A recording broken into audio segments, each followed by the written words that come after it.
Para sa ating update balita, convoy ni BARM Chief Minister Makakwa, ratrat ng bala sa Maguindanao del Norte. Karumal-dumal na kamatayan ang naging mitsasana ng buhay ni BARM Interim Chief Minister Abdurrauf Sami Gambar Makakwa matapos tambangan ng mga armadong salarin ang kanyang convoy alas 4 ng hapon ngayong Sabado, August 15, 2026. Binalot ng takot at tensyon ang kahabaan ng pambansang lansangan sa bahagi ng Barangay Bito nang bigla na lamang umalingaw-ngaw ang sunod-sunod na putok ng baril na nagmula sa mga hindi pa nakikilalang sospek.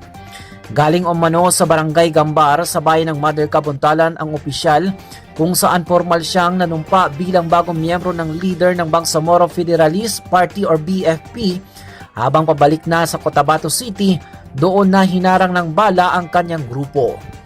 Sa kabila ng ratratan, mabilis na pinasibad ng mga driver ang mga sasakyan para makalayo sa kill zone hanggang sa makarating sa ligtas na kuta sa Bangsamoro Government Center. Wasak at may mga tama ng bala ang driver's side ng bulletproof na Toyota Land Cruiser ni Makakwa at isang Toyota Fortuner pero mapalad na walang nasugatan sa kanyang mga bodyguard. Agad namang nagpakalat ng countdown sa aksyon si Cotabato City Mayor Bruce Matabalaw na nananawagan sa kapulisan na habulin at panagutin ang mga utak sa likod ng krimen habang pinapakalma ang publiko laban sa mga peking balita sa social media. Atrasado pa ang pagkakakilanlan ng mga suspect hila ng patuloy na hot pursuit operation ng mga otoridad.